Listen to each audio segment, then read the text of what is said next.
ግለሰቦች በመመሳጠር ለተፈናቃዮችና ለአቅመ ደካሞች የተዘጋጀ 30 ኩንታል በቆሎ በ130 ሺህ ብር ሸጠው ለግል ጥቅማቸው በመዋላቸው እስራትና የገንዘብ ቅጣት እንደተጣለባቸው በምዕራብ ወለጋ ከፍተኛ ፍርድ ቤት የወንጀል ጉዳዮች መርማሪ አቶ ተሰማ ኢታና ለቢቢሲ ገለጹ። ስለ ተከሳሾቹና ስለተላለፈው ውሳኔ እንዲህ አስረድተዋል። አንደኛው ተከሳሽ ገመቺስ ስሪቃ ይባላል። የመንሲቦ ወረዳ አስተዳዳሪና የእርዳታ ዘርፍ አስተባባሪ ነው። ሁለተኛው ተከሳሽ ቤኩማ ቀጄላ የወረዳው አደጋ መከላከልና ዝግጁነት ኃላፊ ነው። ሶስተኛው ተከሳሽ ብራቶ ተፈሪ ደግሞ የወረዳው ብልጽግና ፓርቲ ኃላፊ ነው። ሶስቱም በመቀናጀት ለእርዳታ የተዘጋጀ እህልን ማከፋፈል ሲገባቸው ሸጠው ለግል ጥቅማቸው አውለዋል በሚል ምርመራ ሲደረግባቸው ነበር። አቃቤ ሕግ ክስ ከመሰረተባቸው በኋላ የዞኑ ከፍተኛ ፍርድ ቤት የሰውና የጽሑፍ ማስረጃ እንዲሁም ምስክሮችን ሰምቶ ብይን አሳልፏል። አንደኛው ተከሳሽ በ7 ዓመት እስራትና በ10 ሺህ ብር ሲቀጣ፣ ሁለተኛው ተከሳሽ በ2 ዓመት እስራትና በ4 ሺህ ብር ተቀጥቷል። ሶስተኛው ተከሳሽ ደግሞ የ1 ዓመት እስራትና 2 ሺህ ብር ተቀጥቷል። ወንጀሉ የተፈጸመው በ2016 ዓ.ም ነው። ውሳኔው የተላለፈው ደግሞ ትላንት ሰኔ 5 ቀን 2017 ዓመተ ምህረት ነው። የቅጣት ማክበጃ ሆኖ የቀረበባቸው ህብረተሰቡ የሰጣቸውን እምነት ማጉደላቸው ነው። የቤተሰብ አስተዳዳሪ መሆናቸውና ከዚህ ቀደም ወንጀል ለመስራታቸው የቅጣት ማቅለያ ሆኖ ቀርቧል። እስራኤል በኢራን የኒውክሌር ይዞታዎችና የጦር አዛዦች ላይ ከፍተኛ ጥቃት ፈጽማለች። ዝርዝር ዘገባ አለን። አንድ የአረብኛ ቃል አለ፣ በላ ይባላል። በአማርኛ መቅሰፍት ተብሎ ሊተረጎም ይችላል። በፋርስኛ ምን እንደሚባል እንጃ።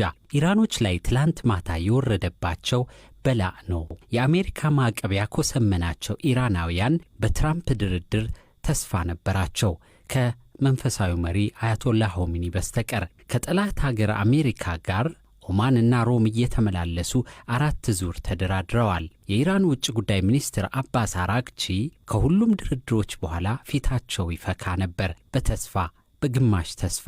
መንፈሳዊው መሪ አሊ ሆሚኒ ግን ደስ አይሰኙም ነበር።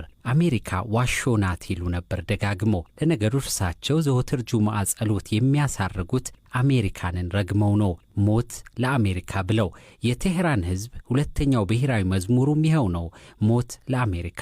ትናንት ማታ ግን ለአሜሪካ የሚመኙት ሞት ቴህራን ላይ ከተፋለ ሲንወሰደባቸው። አባሲ ከተደጋጋሚ የግድያ ሙከራ እያመለጡ እስከ ትናንት ድረስ ለእናት አገራቸው ደከመኝ ሰለቸኝ ሳይሉ ሲዋደቁ ነው የኖሩት። በእውቀታቸው ሞት ትናንት ማታ ቴህራን መጣ። ኢታማጆር ሹሙን መሐመድ ባግሄሪን ወሰደ። ባግሄሪ ሞትን አልፈራውም ሲሉ ነው የኖሩት እስከ ትናንት ምሽት ድረስ። ባልተረጋገጡ ዘገባዎች ትናንት ማታ እስራኤል በላከችው በላ ወይም መቅሰፍት ወይም አቅልለን ስንጠራው ሞት 20 የሚጠጉ ከፍተኛ የጦር መሪዎች ተገድለውባታል። ኢራን 6 ሳይንቲስቶችን አታለች። ኢራን አንድ አገር በአንድ ሌሊት እነዚህን ሁሉ ውድ ዜጎቿን ካጣች ምን ቀራት? ዶናልድ ትራምፕ ከዚህ መቅሰፍት በኋላ በትዊተር ገጻቸው ብቅ አሉ። ለመንኳችሁ እኮ ተደጋጋሚ ዕድል ሰጠዋችሁ፣ አልሰማ አላችሁኝ ብለው ተሳለቁ። ትራምፕ ጨምረው መከሩ። አሁንም ጊዜው አልረፈደም፣ ወደ ድርድር ተመለሱ አሉ። ቴህራን ዛሬ ቀኑን ሙሉ ማቅለብ ሳውላለች። የተቆጡ አደባባይ ወጥተው መፈክር አሰምተዋል። በቴህራን ከትናንት ጀምሮ መፈክር፣ ቀረርቶና ዛቻ ተደበላልቋል። እስራኤልን ልክ የምታስገባት አንድ አገር ኢራን ብቻ ናት ብለው ተስፋ ያደረጉ ሁሉ ግራ ገብቷቸው ውለዋል። በዚህ ሰዓት ደስተኛው ሰው ቤንያሚን ናታንያሁ ብቻ ይመስላሉ። ቢቢ በሚል ቅጽል ይጠራሉ። ድል ቀንቷቸዋል። ጠላቶቻቸውን አንድ በአንድ ለቅመው እየጨረሱ ነው። ሂዝቦላህን ከአስፈሪ የጦር ኃያልነት ወደ ሰፈር ሮንድነት አውርደውታል። ሐማስ አሁን ተደራዳሪ እንጂ ተዋጊ ያለው አይመስልም። ሶሪያ ሉዓላዊት አገር ብትሆንም እስራኤል እንዳሻት የምትፈነጭባት አገር ሆናለች። የሶሪያ ሰማዩ ምድሩም ድንበሩም የእስራኤል መናገሻ ከሆነ ቆይቷል። የሶሪያ መንግሥት እንኳንስ እስራኤልን ሊፋለም ለሰራተኞቹ ደሞዝ የሚከፍሉለት ኳታርና ሳውዲ ናቸው። ገና በሁለት እግሩ አልቆመም። ማን ቀረ? ሁቲዎች። የየመን ሁቲዎች ወኔ አያንሳቸውም፣ አቅም ብቻ ነው የሚያንሳቸው። ከሰሞኑ ጡቻ በዝቶባቸው ድምጻቸው ሰልሏል። ነፍስ የምትዘራባቸው ቴህራን ስትደበደብ ቆሞ ከማየት ከማንባት ውጪ ምንም ማድረግ አልቻሉም። የቤንያሚን ኔታንያሁ የበዛ ጀብድ ትክን የሚያደርጋቸው የዓለም ሕዝቦች ሁሉ ኢራን ተስፋቸው ነበረች። ኢራን አንዳች እምቅ ኃይል አላት ብለው ማመን ይመርጡ ነበር። እስካሁን ግን ከዛቻና ማስፈራሪያ በስተቀር ምንም ማድረግ አልቻለችም። የኢራን ቴሌቪዥን አሁንም እስራኤል በማንኛውም ቅጽበት ወደ ትቢያነት ልትቀየር እንደምትችል ይሰብካል። ጠብቁ እያለ ነው። ከእንግዲህ ግን የሚያምነው ብዙም ሰው ያለ አይመስልም። ስቱዲዮስ ከገባንበት ሰዓት ድረስ የኢራን የኒኩሌር ማብለያ ዋሻዎች በእስራኤል እየተደበደቡ ነው። በታብሪዝ ከሚገኘው የኒኩሌር የምርምር ማዕከል ፍንዳታ እየተሰማ ነው። በናታንዝ ከተማ የሚገኘው የኢራን ዋነኛ ዩራኒየም ማበልጸጊያ ማዕከል ላይ ጭስ ይታያል። በደቡብ የኢስፋሃን ከተማ፣ በምስራቅ የአራክ ከተማ፣ በምዕራብ የከርማንሻህ ከተማ ቦምብ እየዘነበባቸው ነው። ኢራን ላይ የሚዘንበው በላ ወይም መቅሰፍት ከጀመረ አሁን ልክ 17ኛው ሰዓት ሆኗል። የኢራን ዛቻ ግን አሁንም ቀጥሏል። ከመጠነኛ የአጸፋ ምላሽ ጋር ዮርዳኖስ የአየር ክልሏን ዘግታለች። ቴል አቪቭ ሕይወት ቀጥሏል። አያቶላህ በማንኛውም ሰዓት ሊገደሉ ይችላሉ። ዘወትር ከጎናቸው የማይለዩዋቸው አማካሪያቸው አሊ ኻምካኒ ትላንት ተገድለዋል። ምናልባት መዳፈር ካልሆነ አያቶላህ በሕይወት ያሉት ናታንያሁ እንዲኖሩ ስለፈቀዱላቸው ነው የሚሆነው። እርሳቸው መሞት ለቢቢ ለቴል አቪቭ ፖለቲካ ትርፍ ስለማያመጣ ይሆናል እስትንፋሳቸው የቀጠለው። እስካሁን ባለው ሁኔታ ከገመገምን ኢራንን ማንም የሚያድናት አይመስልም። ኤርዶጋን አያድኗትም፣ ፑቲን አያድኗትም፣ ጆ ባይደን አያድኗትም። ምናልባት ኢራንን ሊያተርፍ የሚችል አንድ ሰው አለ። መቻል፣ ሲዳማ ቡናና ሐዋሳ ከነማ እግር ኳስ ክለቦች ወደ መደበኛ ፍርድ ቤት መሄዳቸውን ተከትሎ ፊፋ ማስጠንቀቂያ ሰጠ። ቡድኖቹ ወደ ፍርድ ቤት የሄዱት በኢትዮጵያ እግር ኳስ ፌዴሬሽን የተላለፈባቸውን ውሳኔ በመቃወም ነበር። በፊፋ ውሳኔ ዙሪያ ተጨማሪ እንዲነግሩን አቶ አብርሃም ገብረ ማርያም የኢትዮጵያ እግር ኳስ ፌዴሬሽን ማርኬቲንግ ዳይሬክተርን አነጋግረናል። የጥቃቱ መነሻ የሆነው የኢትዮጵያ ፕሪሚየር ሊግ አክሲዮን ማህበር የፋይናንስ አስተዳደር መመሪያ አለ። ይህ መመሪያ መውጣት ያስፈለገው ያው ክለቦች የገንዘብ ስርጭታቸው ፍትሃዊ ሆኖ ክለቦቹን መሰረት በማያናጋ መልኩ እንዲሆን የሚያስችል ደንብ ማውጣት አስፈላጊ በመሆኑ በወቅቱ የነበሩት 16 የፕሪሚየር ሊግ ክለቦች እነሱ ባጸደቁት መሰረት እንግዲህ መመሪያ ወጥቶ ነበረ።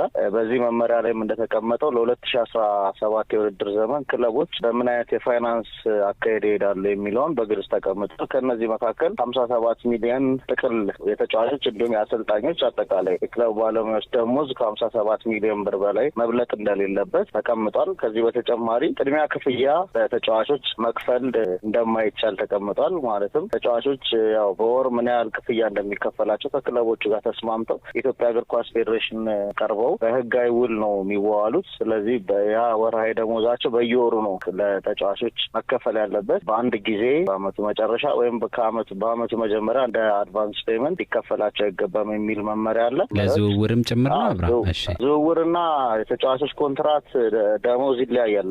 ዝውውር ተጫዋቾች በኮንትራት ውስጥ ሆነው ኮንትራት ለማፍረስ አንድ ክለብ ከአንድ ክለብ ጋር በሚያደርገው ስምምነት መሰረት ያው ያሱ የኢንስታልመንት የራሱ የሆነ አካሄድ ይኖረዋል። ክለብ ከክለብ ጋር በሚያደርገው ስምምነት በአንድ ጊዜ ሊሆን ይችላል፣ በተለያየ ጊዜ ሊሆን ይችላል የሚከፋፈሉ። ግን ይህ በኢትዮጵያ ኮንቴክስት በጣም ከረጅም ጊዜ አንድ የሚከሰት ነው። እንደዚህ ተጫዋች ኮንትራት እያላቸው ከክለብ ወደ ክለብ የሚዘዋወሩ ሁኔታቸው ብዙ ጊዜ ኮንትራት ሲጨርሱ ነው ወደ ሌላ ክለብ በነጻ ዝውውር የሚያመሩት። ስለዚህ የዝውውር ክፍያ አይኖርም ኢትዮጵያ እግር ኳስ ላይ። ተጫዋቾቹ ራሳቸው ከክለብ ጋር ተደራድረው ደሞዛቸውን ነው የሚደራደሩት ማለት ነው። ስለዚህ የዝውውር ሳይሆን ከደሞዝ ጋር የተገናኘ ነው አሁን ባለው ኮንቴክስት የምናወራው ማለት ነው። እና እነዚህን መሰል ደንቦች ያሉት መመሪያ ከጸደቀ በኋላ ነው እንግዲህ ዘንድሮ ስራ የተገባው። እነዚህን ደንቦች ጥሰዋል በሚል ሰፊ ዝርዝር ያለው የቅጣት ውሳኔ በኢትዮጵያ ፕሪሚየር ሊግ አክሲዮን ማህበር ካልተሳሳትኩ ከ4 ወር ወይም ከ5 ወር በፊት ወጥቷል። 3 ክለቦችና በክለቦች ውስጥ የሚገኙ ወደ 7-8 ተጫዋቾች እንዲሁም የሌላም ክለብ ተጫዋቾች ጭምር በማስጠንቀቂያ የታለፉም ክለቦች አሉ። እነዚህን ጨምሮ ቅጣት ተላልፏል። ይህን ቅጣት እንግዲህ ከፍተኛው ቅጣት ያው 3 ክለቦች ናቸው የገንዘብ ቅጣት፣ እንዲሁም እነሱ ጋር እየተጫወቱ የሚገኙ ተጫዋቾችም በርከት ያሉ ተጫዋቾች እንዲሁ ቅጣት ተላልፎባቸዋል ማለት ነው። ይህንን በመቃወም እንግዲህ ይግባኝ ጠይቀው ነበረ። መቻል፣ ሲዳማ ቡናና ሐዋሳ ከተማ ማለት ነው። ያቀረቡት ይግባኝም በኢትዮጵያ እግር ኳስ ፌዴሬሽን የይግባኝ ሰሚ ኮሚቴ ታይቶ ውድቅ ሆኖባቸው ያው ውሳኔው እንዲጸና ተደርጎ ነበረ። ነገር ግን ያው በዛም ውሳኔ ባለመርካት ወደ መደበኛ ፍርድ ቤት አምርቷል ማለት ነው። እነዚህ ክለቦች ወደ ፍርድ ቤት አምርተውም ፍርድ ቤት ጉዳዩን እስከታተል ድረስ ጉዳዩ በእግድ ቆይቶ ውሳኔው ሳይተላለፍ ማለት ነው ይቀጥል ብሎ ለተለዋጭ ቀጠሮ በመስጠቱ ምክንያት እስካሁን ተፈጻሚ ያልሆነም ማለት ነው። በኢትዮጵያ እግር ኳስ ፌዴሬሽን ሕግም ሆነ ፊፋ መተዳደሪያ ደንብ መሰረት እንዲሁም እንደ አጠቃላይ እንደ እግር ኳስ ሕግ እግር ኳስ ዲስፒቶች የሚፈቱት እግር ኳስ የግል ተቋማት ማለትም የዲሲፕሊን ኮሚቴ አይነት እንዲሁም ሌሎች የፍትህ ተቋማት አሉ በእግር ኳስ ስር ያሉ ማለት ነው። እንደየደረጃው በእነዛ መፈታት ይኖርበታል እንጂ ወደ ሶስተኛ ወገን ማለትም ወደ መደበኛ ፍርድ ቤት መተላለፍ አይገባቸውም። ይህ ዓለም አቀፍ የፊፋም ሆነ የእግር ኳስ ሕግ ነው። ያንን በሚጻረር መልኩ እንግዲህ እነዚህ ክለቦች ወደ መደበኛ ፍርድ ቤት በማምራት ጉዳያቸው እንዲታይ ከማድረግ በተጨማሪ ውሳኔም ተላልፎ ያው እስካሁን በውሳኔው ላይ መክል ተፈጥሯል ማለት ነው። ይህን በማስመልከትም የኢትዮጵያ እግር ኳስ ፌዴሬሽን ለፊፋ ሁኔታውን የሚገልጽ ደብዳቤ አቅርቧል ማለት ነው። በፊፋ መተዳደሪያ ደንብ መሰረት አንድ የእግር ኳስ ፌዴሬሽን ወይም የእግር ኳስ አሶሲዬሽን እንደዚህ አይነት የሶስት ወገን ጣልቃ ገብነት መኖሩን አውቆ የሚሆን ሳያውቅ እንዲሁም ራሱ ኢንቮልቭመንትም ኖሮም አልኖሮም የኢትዮጵያ እግር ኳስ ፌዴሬሽን ከቅጣት የማይድን ይሆናል እንደዚህ ነገሮች ሲከሰቱ ማለት ነው። ስለዚህ የኢትዮጵያ እግር ኳስ ፌዴሬሽን ያደረገው ጉዳዩን ለፊፋ ማሳወቅ ነው። ለፊፋም ባሳወቀው መሰረት እንግዲህ በደብዳቤ ላይ የተጠቀሰውን ይዘት ያለው ምላሽ ለኢትዮጵያ እግር ኳስ ፌዴሬሽን ሰጥቷል ማለት ነው። ወደ መደበኛ ፍርድ ቤት ማምራቱ የሕግ ጥሰት ያለው በመሆኑ በዛ እንዳይዳኙ የሚል ይዘት ያለው ውሳኔ በመላኩ ያንን ተፈጻሚ በሚያደርግ መልኩ እኛም ለክለቦች ለሊግ ካምፓኒውና ሌሎች ለሚመለከታቸው አካላት አስተላልፈናል ማለት ነው። አንድ ጥያቄ አብርሃም፣ ለምንድን ነው የቆየው? ወደ መደበኛ ፍርድ ቤት ከሄዱ ትንሽ ቆይቷል አይደል? ይሄ ነገር ያኔ ሊነገራቸው አይገባም ነበረ? አዎ ያ ነገር ተነግሯቸዋል። ነገር ግን ለፊፋም አሳውቀናል። ያው ፊፋ የራሱ ምክንያቶች አሉ። መልስ እስከሚሰጥ ይቆያል ብዙ ጊዜ እንጂ የኛ መዘግየት አይደለም። ያው ለፊፋ ካሳወቅን በኋላ ምላሽ እስክናገኝ መጠበቅ ይኖርብናል። በዛ ምክንያት ነው እየጠበቅን የነበረው። ውጤቱ ምን ሊሆን ይችላል አብርሃም? አሁን ፊፋ የሰጠው ይሄ ጣልቃ ገብነት ነው የሶስተኛ ወገን ብለዋልና ከዚህ በኋላ በመደበኛ ፍርድ ቤት ጉዳዩን ቢገፉበት ነገሮች እንዴት ነው ሊታረቁ የሚችሉት? ምን አይነት እርምጃስ ሊከተል ይችላል?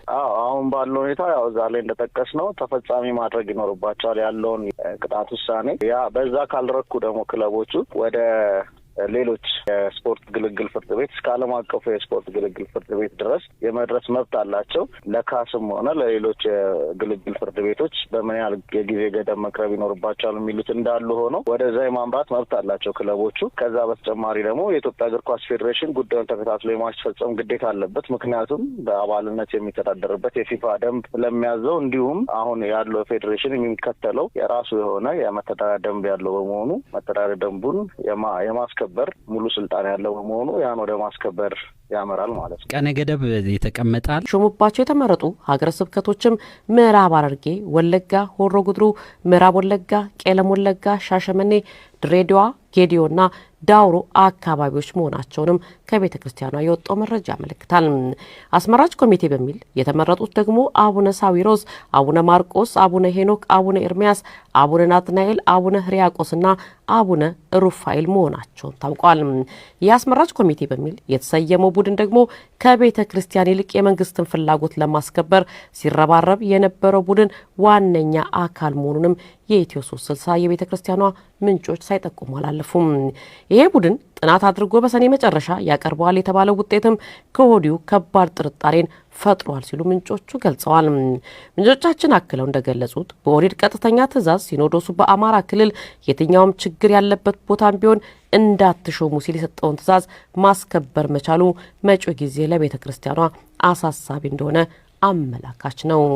ቤተ ክርስቲያኗ በመንግስት መዳፍ ስር እንዳትወድቅ እየታገሉ ያሉ የቤተ ክርስቲያኗ ሊቃውንት አሁንም ከያሉበት እየታደኑ መታሰራቸው ቀጥሏል ሲሉም ምንጮቹ ጨምረው ገልጸዋል። ይህ በእንዲህ እንዳለ ደግሞ ማህበረ ቅዱሳን የቴሌቪዥን እገዳውን አስመልክቶ ለኢትዮጵያ መገናኛ ብዙኃን ቦርድ የቅሬታ ደብዳቤውን ማስገባቱንም ምንጮቹ አመልክተዋል።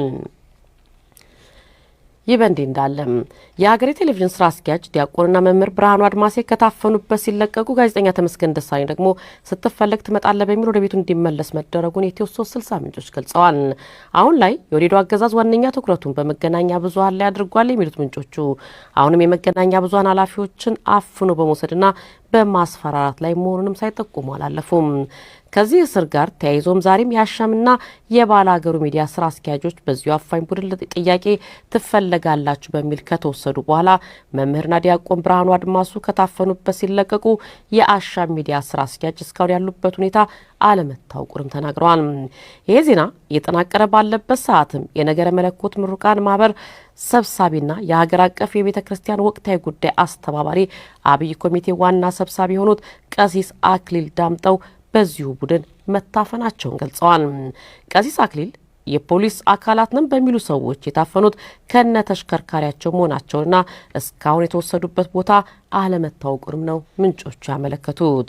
እያንዳንዱን የመገናኛ ብዙሃንን ጭምር ሌሎች ጋዜጠኞችን በተለይ የአማራ ተወላጅ የሆኑ ጋዜጠኞችን አስሮ የሚያሰቃየው አካል ትላንት ጋዜጠኛ ተመስገን ደሳለኝን በወዲዱ ኃይል አስከብቦ ከወሰደ በኋላ ማምሻውን ወደ ቤቱ እንደመለሰው ኢትዮ 360 በመረጃው ይፋ ማድረጉ ይታወሳል። ዛሬም በድጋሚ ቀርቦ ለምርመራ ስትፈለግ ትመጣለህ በሚል ወደ ቤቱ እንዲመለስ መደረጉንም ምንጮቹ ጠቁመዋል። ይህ በእንዲህ እንዳለም ሰሞኑን ደብረ ብርሃን ከተማ ላይ ለቤተሰብ ጥየቃ በሄደበት የታፈነው የአዲስ አበባ ቅርንጫፍ የአማራ ተማሪዎች ማህበር ምክትል ስራ አስኪያጅ አበባ ማሙዬ ከ2 ሳምንት ፍለጋ በኋላ መገኘቱን ምንጮቹ ይናገራሉ። በአሁን ሰዓትም በደብረ ብርሃን ባህር ኃይል ያለው ወታደራዊ ካምፕ ውስጥ የሚገኝ ሲሆን አፋኙም የጀነራል እሸቱ ወታደሮችና አዲስ የተመደበው የአፋኞች ቡድን መሆኑንም የኢትዮ 360 ምንጮች አመልክተዋል። በዚህ አፋኝ ቡድን እየተጋዙ ያሉ የመገናኛ ብዙሃን ባለቤቶችና ባለሙያዎች ብሎም ሌሎች ንጹሃን ዜጎች የሚወሰዱበትን ቦታ እንዲያውቁ ተደርገው እንደሚታፈኑም ሳይጠቁሙ አላለፉም። የመገናኛ ብዙሃን ባለሙያዎችን ጨምሮ ዘርን መሰረት ያደረገው አፈና አሁን መናገር በማይቻልበት ደረጃ ተጠናክሮ መቀጠሉ ነው የኢትዮ 360 ምንጮች የሚናገሩት። በጋምቤላ ኢታንግ ልዩ ወረዳ የኒውዌር ታጣቂዎች በፈጸሙት ጥቃት በትንሹ 4 ንጹሃን ዜጎች ሲገደሉ ከ10 በላይ መቁሰላቸውን የኢትዮ 360 ምንጮች ገለጹ። በልዩ ወረዳው 2 ቀበሌዎች የተከፈተው ጥቃት አሁንም ቀጥሏል የሚሉት ምንጮቹ ከዚህ ጥቃት ጋር ተያይዞ አንድ መንደር ሙሉ በሙሉ በእሳት መንደዱን ይናገራሉ። ከዚህም ጋር ተያይዞ ምናልባትም የሟቾቹም ሆነ የተጎዱ ዜጎች ቁጥር ሊጨምር ይችላል ሲሉም ስጋታቸውን አስቀምጠዋል። የዚህ ጥቃት ዋና ፈጻሚ በአካባቢው ራሱን ያደራጀው የኒውዌር ታጣቂ ነው ይባል እንጂ ዋናው የጥቃቱ ባለቤት ግን በሰላም ገብቻለሁ በሚል ወንጀሉን የቀጠለው የጋምቤላ ነጻ አውጪ ግንባር ነው ሲሉም አስምረውበታል። ይሄ ቡድን ከ1000 በላይ ታጣቂ ኃይል እንዳለው እየተነገረ ነገር ግን ወደ ሀገር ቤት በሰላም ገብቻለሁ ሲል ይዞት የመጣው ኃይል ከ100 አይበልጥም ሲሉም ይናገራሉ። ለአሁኑ የነጻ አውጪ ግንባሩ ጥቃት ምክንያት ተደርጎ እየተቀመጠው ባለፈው ቅዳሜ ድንበር አልፎ በገባው በደቡብ ሱዳኑ የሙርሌ ታጣቂ ቡድን የተፈጸመው ጥቃት የሙርሌ ሳይሆን የአኝዋክ ቡድን የፈጸመው ነው በሚል መሆኑንም ያነሳሉ። የሙርሌ ታጣቂ ቡድን ድንበር አልፎ ገብቶ በከፈተው በዚህ ጥቃት 10 ንጹሃን ዜጎች መግደሉንና 12 ሰዎች ማቁሰሉን የክልሉ የሰላምና ጸጥታ ቢሮ ባወጣው መረጃ ይፋ አድርጓል። ጥቃቱ ደግሞ በማኮ ወረዳ ቤልኪቾ ቀበሌ እንዲሁም በዋንቱማ ወረዳ መታር ከተማ በመካነ ኢየሱስ ቤተክርስቲያን ላይ መሆኑንም በመግለጫው ይፋ አድርጓል። ከዚህ ጥቃት ጋር ተያይዞ የሞቱትም ሆነ የቆሰሉ ንጹሃን ዜጎች ቢሮ መግለጫው ላይ ካሰፈረው በላይ ሊጨምር ይችላል ሲሉም ግምታቸውን አስቀምጧል። የኒውዌር ታጣቂ ቡድን ከጋምቤላ ነጻ አውጪ ግንባር ጋር አብሮ በመሆን ይህ ጥቃት የተፈጸመበት ድንበር አልፎ በመጣ ታጣቂ ቡድን ሳይሆን በአኝዋክ ቡድን የተፈጸመ ነው በሚል በአካባቢው ንጹሃን ዜጎች ላይ ተኩስ መክፈቱን ይናገራሉ። አሁንም የተኩስ ልውውጡ ተጠናክሮ ቀጥሏል ብሎም ሲሉም ያሰምሩበታል። የኦነጉ ገዳይ ቡድን አጀንዳ አስፈጻሚ የሆነው የጋቱላክ ታጣቂ ቡድን በአካባቢው አሁን ጥቃቱን የቀጠለ ሲሆን ከዚህም ጋር ተያይዞ ምናልባትም የተጎዱ የንጹሃን ዜጎች ቁጥር ሊጨምር ይችላል ሲሉ የኢትዮ 360 ምንጮች ስጋታቸውን ያስቀምጣሉ። የጋምቤላ ልዩ ኃይልና በአካባቢ ያለው የፌዴራል ኃይል በጋራ የዚህን ቡድን ለመከላከል ከባድ ውጊያ እያደረጉ ከመሆኑ ጋር ተያይዞ ዛሬ በዚህ ጥቃት ምን ያህል ጉዳት እንደደረሰ እንኳን እስካሁን ማወቅ አልተቻለም ብለዋል። ጋምቤላን የመሰልቀጥ የወዲዱ ኦነግ አገዛዝ አካሄድ አሁንም የጋምቤላ ንጹሃን ዜጎችን ነፍስ እያስገበረ ነው ሲሉ ምንጮቹ አመልክተዋል። ይቅርታ። በአማራ ክልል በአንዳንድ የጎጃም አካባቢዎች አርሶ አደሮች የተቃውሞ ድምጽ ማሰማት መጀመራቸው ሲገለጽ የባህር ዳር ከተማ ደግሞ ሙሉ በሙሉ በሚባል ደረጃ ከፌዴራል በተላከ የኮማንዶ ኃይል እንድትከበብ መደረጓን ኢትዮ 360 ምንጮች አስታወቁ። ሰሞኑን የባህር ዳር ከተማ ከወትሮ በተለየ መልኩ በኦህዴዱ ኃይል ስትሸበር መክረሟን ይናገራሉ። የህብረተሰቡን ነጻነት የመንቀሳቀስ መብት የገፈፈው ይህ ቡድን 7 አሚት መረሚያ ቤትን በ4 አቅጣጫ ማስከበቡንም ጠቁመዋል። አሁንም በየአካባቢው በፍተሻ ሰበብ ህብረተሰቡ የሚያንገላታው ይኸው ስብስብ እያንዳንዱን የአይን ውሃ አላማረንም በሚል ወዳልታወቀ ስፍራ እያጋዙት መሆኑን ይገልጻሉ። ይህ በእንዲህ እንዳለ ደግሞ ሰሞኑን ከማዳበሪያ አቅርቦት ጋር በተያዘ አደባባይ ወጥተው የነበሩት የጎጃም አርሶ አደሮች ለአዲስ ተቃውሞ እየተዘጋጁ መሆኑን ነው ምንጮቹ የሚናገሩት። በአንዳንድ አካባቢዎችም አርሶ አደሩ ቅሬታውን በግልጽ ማቅረብ መጀመሩን ነው የኢትዮ 360 ምንጮች ያመለከቱት። በተለይ በደንበጫ አካባቢ ቁጣውን ለመግለጽ የሞከሩን አርሶ አደር ታገሎም ይሁን አስሮ አፉን ለማስያዝ የኦህዴዱ ኃይል ወደ አካባቢው እያመራ መሆኑንም ጠቁመዋል። በየትም አካባቢ ህዝቡ አደባባይ ወጥቶ ተቃውሞውን እንዳያሰማ እያደረገ ያለው ኃይል በአንዳንድ አካባቢዎች እየተሰማ ያለውን የአርሶ አደር ተቃውሞ ለማፈን እየተራወጠ መሆኑንም ሳይጠቁሙ አላለፉም። በክልሉ በሁሉም አቅጣጫ ኃይሉን ያሰባሰበው የኦህዴዱ አገዛዝ በተገኘው አጋጣሚ ሁሉ ጦርነት በመክፈት ንጹሃንን መግደል መቀጠሉንም ምንጮቹ ገልጸዋል። በተለይ ሰሜን ሸዋ በተለያዩ አካባቢዎች ላይ ሰሞኑን አዲስ ዘመቻ ከፍቶ የነበረው የኦህዴዱ መከላከያ ኃይል አሁንም ኃይሉን በመጨመርና ወደ አካባቢዎቹ በመጠጋት ላይ መሆኑንም የኢትዮ 360 ምንጮች ጠቁመዋል። በአዲስ አበባ ቡራዩ አካባቢ የሚገኙ አንደኛ ደረጃ ትምህርት ቤት ተማሪዎች ቤተሰቦቻቸው የሚያዩት የቴሌቪዥን ጣቢያ ምን የሚባል ነው በሚል ከፍተኛ ጫና እየተደረገባቸው መሆኑን ቤተሰቦቻቸው ለኢትዮ 360 ገለጹ። በተለይ ደግሞ እንዲህ አይነቱ ጥያቄ በተለየ መልኩ የአንደኛ ክፍል ተማሪዎች ላይ አተኩሯል ሲሉም ይናገራሉ። ተማሪዎቹ በየተራ ከሚማሩበት ክፍል እየተጠሩ ቤታችሁ የሚታየው የቴሌቪዥን ጣቢያ ምንድነው? እናትና አባታችሁ የሚያዩት ምን የሚባል ጣቢያ ነው? በአማርኛ የሚተላለፍ ፕሮግራም ምን ይባላል? የሚሉና ሌሎች ጥያቄዎችን አቅርበውላቸዋል ይላሉ። ተጠያቂዎቹ አብዛኞቹ የአንደኛ ክፍል ተማሪዎች ከመሆናቸው ጋር ተያይዞ ብዙ ጊዜ የምናየው የአሻንጉሊት ፊልም ነው ከሚል የዘለለ ምላሽ መስጠት አልቻሉም ሲሉ ለኢትዮ 360 በላኩት መረጃ ላይ አስፍረዋል። በተለይ ይላሉ የአንደኛ ክፍል ተማሪዎች ላይ ያተኮረው ምርመራ ወደ ሌሎች ክፍሎች ተማሪዎች ቀስ በቀስ እየተሸጋገረ መሆኑንም በመረጃቸው ጠቁመዋል። ይህ በእንዲህ እንዳለ ደግሞ ከ2 ቀን በፊት የከተማዋን ነዋሪ ሰብስቦ የጠራው የኦህዴዱ ስብስብ ለአረንጓዴ ልማት እያንዳንዳችሁ መዋጮ ማዋጣት አለባችሁ በሚል ከማስጠንቀቂያ ጋር መመሪያ ማውረዱን ይናገራሉ። ይሄ መመሪያን ያወረዱት ደግሞ በቀጥታ ከከንቲባዋ ጽሕፈት ቤት የተላኩ የተባሉ ተወካዮች መሆናቸውንም ነው ነዋሪዎቹ በመረጃቸው ላይ ያሰፈሩት።